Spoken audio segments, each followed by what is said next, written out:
नमस्कार, मैं हूं आशीष त्रिपाठी आपके साथ। रूस के विदेश मंत्री सार्गेई लावरोव ने कहा कि राष्ट्रपति पुतिन और राष्ट्रपति जेलेंस्की की मुलाकात लगभग तय हो चुकी है। पुतिन मिलने को तैयार हैं।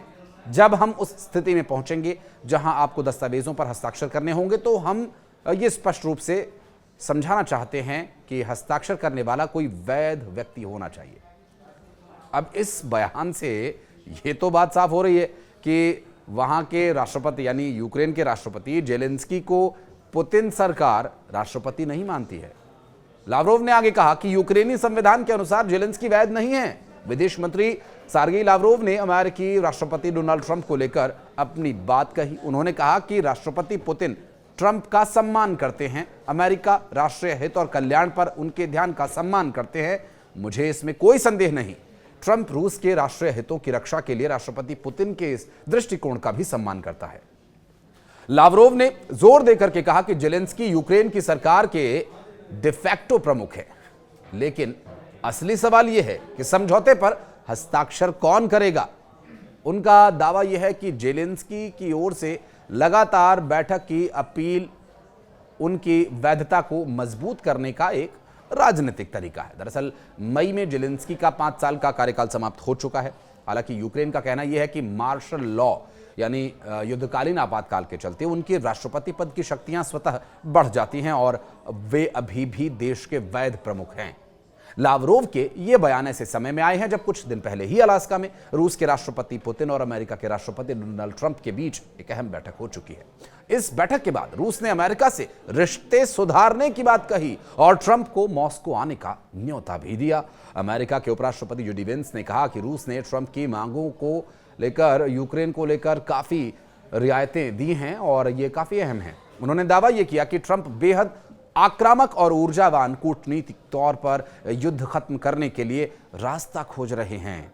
पुतिन ने भी ट्रंप के साथ बातचीत को रचनात्मक और सकारात्मक बताया था और कहा कि दोनों देशों के रिश्तों में सुधार की शुरुआत हो चुकी है। दरअसल बातचीत में लावरोव ने यह भी साफ किया कि रूस का मकसद क्षेत्र पर कब्जा करना नहीं, बल्कि यूक्रेन में रहने वाले रूसी मूल और रूसी भाषा बोलने वाले लोगों की सुरक्षा सुनिश्चित करना है। उन्होंने कहा कि हमारे पास दुनिया का सबसे बड़ा भूभाग है, हमें जमीन की भूख नहीं, बस हम अपने लोगों के खिलाफ उठ रहे खतरों को खत्म करना चाहते हैं, उनकी सुरक्षा सुनिश्चित करना चाहते हैं। हमारा लक्ष्य यूक्रेन की तरफ से आने वाले किसी भी खतरे को खत्म करना है। रूस और यूक्रेन के द्वारा संयुक्त अरब अमीरात की मध्यस्थता में रविवार को 146 युद्धबंदियों की अदला बदली की गई। रूसी रक्षा मंत्रालय ने बताया कि रिहा किए गए सभी रूसी सैनिक बेलारूस पहुंच गए हैं और जहां उन्हें चिकित्सकीय और मानसिक सहायता भी दी जा रही है। साथ ही यूक्रेन ने रूस को कुर्स्क क्षेत्र के 8 नागरिक भी लौटा दिए। यूक्रेन के राष्ट्रपति जेलेंस्की ने टेलीग्राम पर तस्वीरें साझा करते हुए यह बताया कि ज्यादातर कैदी 2022 से बंदी थे और इनमें एक पत्रकार भी शामिल है जिसे आक्रमण शुरू होने के 1 महीने बाद पकड़ा गया था। उन्होंने इस प्रक्रिया में अहम भूमिका निभाने के लिए यूएई का आभार भी जताया। जेलेंस्की ने लिखा कि कैदियों की अदला बदली जारी है। रूसी विदेश मंत्री ने आगे कहा कि मॉस्को का लक्ष्य यूक्रेनी क्षेत्र से रूस के लिए आने वाले किसी भी सुरक्षा खतरे को दूर करना है और रूसी भाषी लोगों के अधिकारों की रक्षा करना भी। लावरोव ने पश्चिमी देशों के ऊपर जानबूझकर यूक्रेन शांति वार्ता को बाधित करने का भी आरोप लगाया। उन्होंने कहा कि पश्चिमी देश यूक्रेन शांति वार्ता बाधित करने का बहाना ढूंढ रहे हैं और उन्होंने ट्रंप और पुतिन की मुलाकात को अच्छा बताया।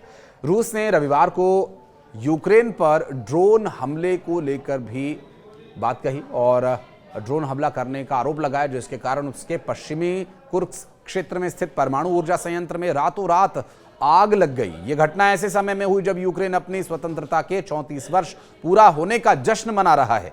रूसी अधिकारियों ने बताया कि रात भर हुए हमलों में कई बिजली और ऊर्जा संयंत्र को निशाना बनाया गया।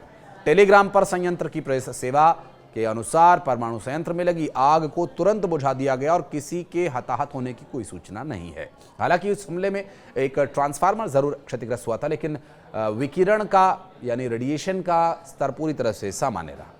संयुक्त राष्ट्र के परमाणु निगरानी निकाय के द्वारा यह कहा गया कि मीडिया रिपोर्ट्स की जानकारी है कि संयंत्र में एक ट्रांसफार्मर में सैन्य गतिविधि के कारण आग लग गई थी, लेकिन उसे स्वतंत्र पुष्टि नहीं दी गई है। संस्था के महानिदेशक राफेल मारियानो ग्रॉसी ने कहा कि हर परमाणु प्रतिष्ठान की हर समय सुरक्षा की जानी चाहिए। और इस पूरी खबर से जुड़ा एक और पहलू वो ये है कि जो रूस और यूक्रेन के बीच जारी युद्ध है उसे रोकने के लिए भारत की क्या भूमिका रह सकती है। दरअसल ट्रंप के टैरिफ वॉर के बीच भारत ने भी गजब की डिप्लोमेसी दिखाई। आपको याद होगा और आपको जानकारी दें कि शनिवार को भारत और यूक्रेन के रिश्तों में एक नई तस्वीर देखने को मिली थी।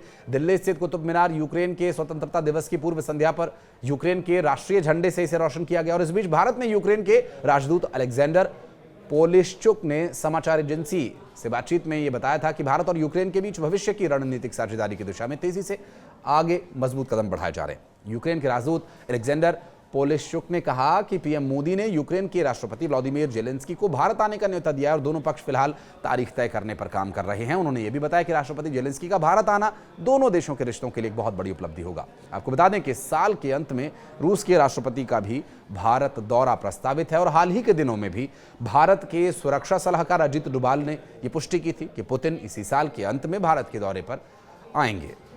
गौरतलब यह है कि रूस के राष्ट्रपति पुतिन का दौरा ऐसे समय में हो रहा है जब भारत और अमेरिका के बीच व्यापारिक रिश्तों में काफी तनाव महसूस किया जा रहा है। अमेरिकी राष्ट्रपति ने रूस से तेल खरीदे जाने को लेकर नाराजगी भी जताई है। उन्होंने भारत के टैरिफ को 50% तक बढ़ा दिया।